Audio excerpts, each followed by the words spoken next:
Alrighty, folks, it is a pleasure to introduce to you someone brand new to the channel, somebody I've actually reached out to probably over a year ago for the first time. But, sometimes it takes some follow-up and schedules are busy. And we have the one and only Ryan Lundquist on the show today. Ryan, man, you're amazing. How you doing? Hey, good, Michael. Thanks so much for having me. And hi, everyone. Really glad to be here today. Well, Ryan, I want to talk about the broken housing market. But first, before we do that, since you're new to the audience, tell the audience kind of what you do in housing and your experience and all of that. And then we'll get into the broken housing market. No, sure. I'm an appraiser by trade. I've been one for a little more than 20 years, and I'm a housing market analyst. Really study the market here in Sacramento. Just countless graphs, way too many for the casual person who doesn't want that kind of stuff. Yeah. That's awesome. And I love you do a lot on X or Twitter. It's where I first found you. Obviously, Matt, the mortgage guy, given he's in Sacramento, has been singing your praises for years. So that's pretty awesome to hear. And you are a data geek, right? You are in the weeds, which I respect. And you don't interpret the data. You just put the data out there and allow others to kind of feast on it, which I greatly appreciate. Absolutely. I don't want to bring an agenda to the table. I think there's way too much of that in housing, and I don't want to listen to anyone with a rosy agenda or a doom narrative. It doesn't do it for me. I don't think there's any integrity there. I want to try to show here's what the numbers are and here's what it means in context. Without context, it's just easy to be sensational. And I don't know. Life is too busy for me to entertain with that, child's play like that. Yeah, no, it's fun playing with the doomers and also the people that are just bullish all the time. So let's break it down. I made a call. I think at least I was the first. I was the first to hear about it.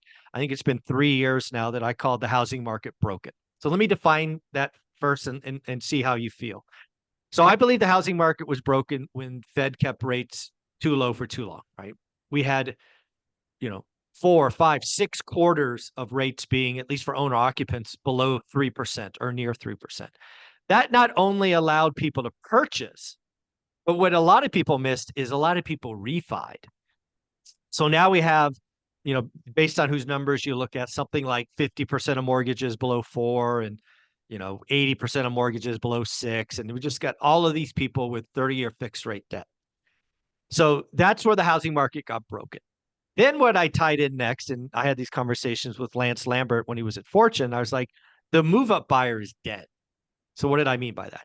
Well, the first time home buyers normal progression was on average after 8 years, you would move on to the next thing. And that would allow that home to be purchased by another first time home buyer. It was that way for 40 or 50 years.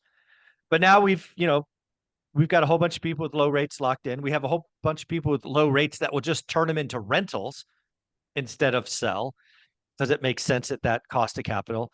And I think the housing market's going to be broken for years to come. And by broken, I'm talking about transactions. We were doing 6 million for quite a while. And last year, I think we did 4.3 or 4.4 or whatever the total was. And I don't see us going back to 6 million anytime soon. So I'll stop there, ask questions, poke at it. Let me know what you think. No, I think broken is really the right word. We're in a place where I think the market feels really competitive only because we have low supply and a low number of buyers. And so I think low supply and low demand have met. And so that's why I think it feels a lot more competitive than people would expect for today.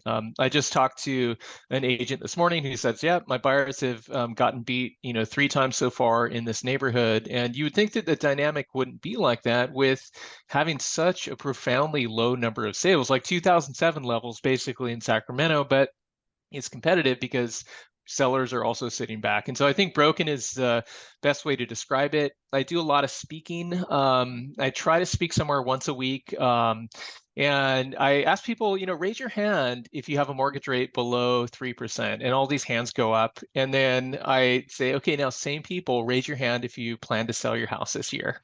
And almost no hands go up. Sometimes there's 200 people in the room. And I think that it's telling. And I always say, welcome to the 2024 housing market. Like this is, and when I'm speaking with real estate professionals, I say, this is exactly what other people who are not in real estate are feeling, and that's why it's hard to get listings and to see, buyers participating in today's market. And locally, we're missing about 35 to 40% when you look at the number of listings and the number of pendings and the number of sales. And so, the majority of the market is technically still here, but we can't undermine, how, big that number is, missing 35 to 40% of transactions. That's massive. If it was a stock that decreased by 40%, I mean, it's really huge. But I Yeah. think to many, they expect that it would be 80%, and it's just not that. Yeah, the other thing that I've come to talk a lot about, and again, I'd love to see if it's in the data, and if you have a disagreement, this channel, please go ahead. Just that's what we're here for, to debate on things. I also think when we talk about a market, even when you talk about Sacramento, calling it a market, even at its simplest form, is a little bit too, I don't know, high level, if you want to say, because I think there's also something else going on in most housing markets. There's above the median and below the median, right? We just had a conversation about missing 30 or 35% of the inventory. My guess is if you focused on the missing inventory below the median, it's probably substantially higher than the 35%, because I think some of that's distorted by the luxury stuff, but maybe I'm wrong. It's hit and miss, and it's hard to even dissect. I have all these different ways I try to do that. And I'll just say this. I mean, there are more buyers at the higher end who are paying cash just because that's where they're at in life. They Hmm. have that in their bank account. But the Right. bulk of the market is still, I mean, half the market is literally below the median. And so Right. I'd say the active first-time buyer market it's vibrant locally. Um, but every single price category is subdued. There is no price range locally that has not been affected. Hmm. It's just, I think that we see some, 55 plus communities and, higher end luxury that I think that they're maybe doing slightly better. Particularly, there's 155 plus community, Sun City, Lincoln Hills. They actually had more sales in 2023 than 2022, which Oh, is wow. freakish. It's freakish locally. Like that did not happen. I mean, in really any other local market. And so it just speaks to that buyer who has the cash, the buyer Hmm. who has motivation to move due to lifestyle changes, and obviously 55 plus downsizing. That's a big Yeah. thing. But it's also not in every 55 plus community. But that one really stood out to me. That's our largest local one. Wow, that's very interesting. I'll have to look at that. I had not thought about looking at 55 and older communities just for the data set, because you're right. They're likely trading down. They're later in life, they have probably some assets accumulated. Um, so yeah, I'm gonna look at that's a great little tidbit there. I like that. Folks, if you have 55 and older communities in your areas, do me a favor, look that up, leave comments below. Love to hear what's going on in that part of the housing market. The next thing, Ryan, I want to kind of riff on and get your thoughts on is, you know, we're going to be below 4.5 million transactions on the existing home sales in 2024. That's probably a safe bet. But, you know, could we get back to 5 or 6 million sales in the next couple of years? Is that in the cards? Do you see that happening, or is that just too far to look for you to think about?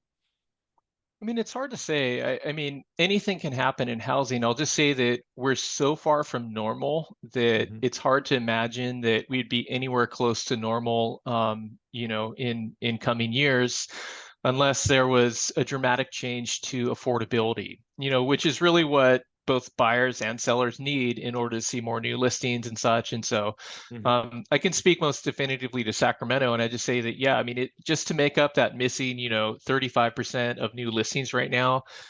It's hard to imagine that, changing dramatically. The number of sales this year, it's like up very slightly, but just to get to that level where we're normal, I think we're going to be in this for years.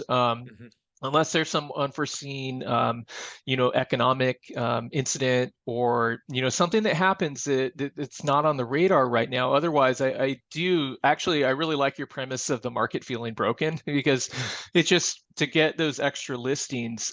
It's very hard to do so. And I think one thing we haven't considered is the people who refied into 2.7% rates. The longer we go, the more they pay down their homes. And I know that lifestyle is the ultimate interrupter where that will cause people to list their homes when they didn't expect it. But it's just, we are going to have a whole group of people who say, I'm just not going to move. Yeah. And the reality is we don't know how big that group is yet. And I think it's going to take years to try to figure that out. And so, Yeah. but also kind of on that note, I mean, we're in a place where prices, it would be really healthy for prices to correct, but it's just not having those sellers coming in the market. It's not put that downward pressure on prices like we would expect for the low number of sales happening right now. And so I think that for consumers, I mean, that's an unfortunate reality. We want buyers to be able to participate, but it makes this market feel, I think, stuck in a sense and very artificial, and where prices really screamed down for a moment in 2022, and then all of a sudden we're in this place where in 2023 sellers really stopped coming in the market, and that put the kibosh on these major price, sharp price declines. Could they decline ahead? Sure, of course, but it's hard to see that sharpness that I think that a lot of people are craving. Yeah. I think one of the stats that will be really prove the point about interest rate lock-in is going to be what's called housing turnover, right? Housing turnover is a very slow moving metric. And, we won't see the impacts of this for 5, 6, 7, 8 years. But I don't think there's any chance that turnover doesn't get longer, right? If the average turnover was 6 years, it's going to be like 9 or 10 years. Um, because you're right, life events still happen, but I have a friend, Lance Lambert, actually. He comes on usually every Thursday, and he bought a brand new house where he lives with his family. Was the right size for the family. His wife's now expecting very soon, so or shout out Lance and his wife. But he's like, he even put it on Twitter. He's like, "I'm I investing saw in that. bunk beds." Right? That's I that's saw the that. broken housing market, right there. So Yeah, or get a shed from Home Depot, put it in the backyard. yeah, Lance, what the you have options. Come on. you have option calls, Lance. Come on. Yeah, but that's the point. It takes a lot. I mean, and you could do the math. I mean, the move up buyer in most markets, they're buying a house that's somewhere between $50,000 and $75,000 more expensive. If you happen to be one of these people with a 2.8 and you're going to go to a 7 and you move all your equity over, your payment's still going to, double or triple. It's just bad math. Yeah, the math doesn't work. Lifestyle is the trump card, but it takes so much to get there right now. And so, we're stuck until we're not stuck. I think everyone has ideas about, what that will look like in the future. But I mean, right now, yeah, there's no mistaking. And, this isn't just a, 2023 or 2024 trend. I do believe that it's just going to take longer to work out the mess of this. Yeah. Talking about the broken housing market, I know you've done a lot of research. I'm not sure if you've seen me talk about my 54-year spreadsheet. Um, but we've been here before. We've been in a broken housing market before. 1978, I think we peaked at roughly 4 million transactions. We went all the way down to less than 2 million transactions, so a 50% crash in transactions when rates ran up. Um, have you seen me talk about that or no? I haven't, but I definitely pay attention to research like that. Absolutely. Yeah. Yeah. So here's a question. This will be fun for you. So again, um, peak of transactions 1978, 4 million. It's like 4 point something. So let's call it 4 million.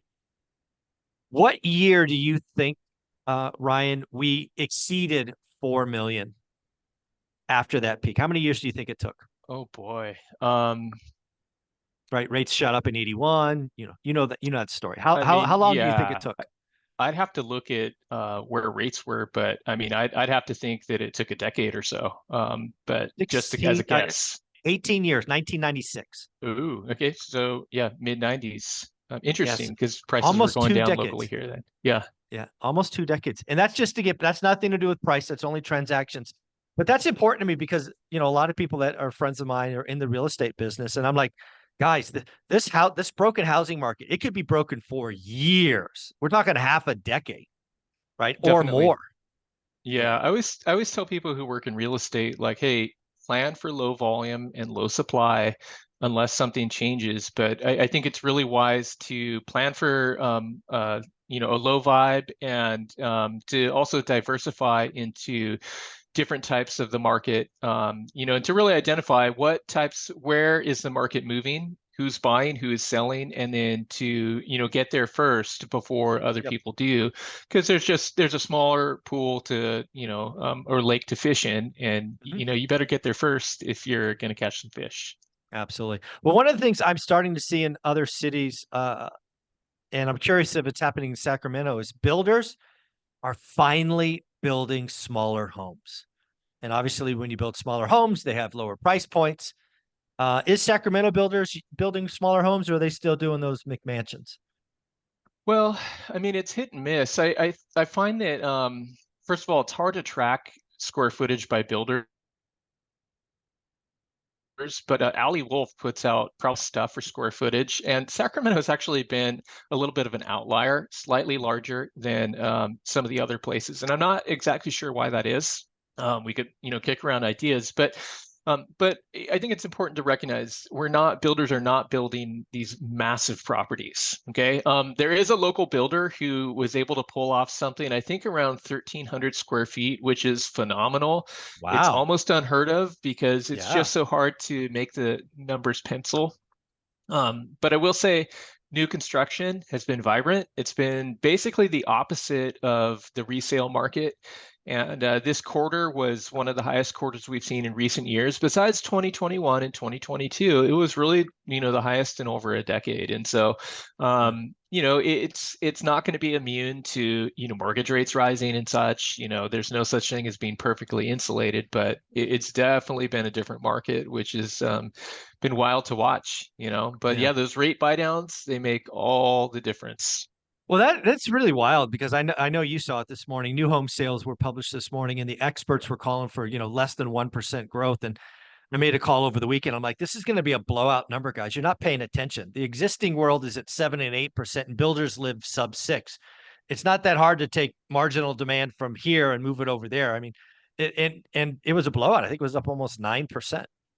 Yeah. Yeah, and I mean, I'd say locally, it's also been really strong, and I think that speaks to the builders offering concessions and buying down the rate. They're doing both the things, and it reminds us of where could an inflection point be?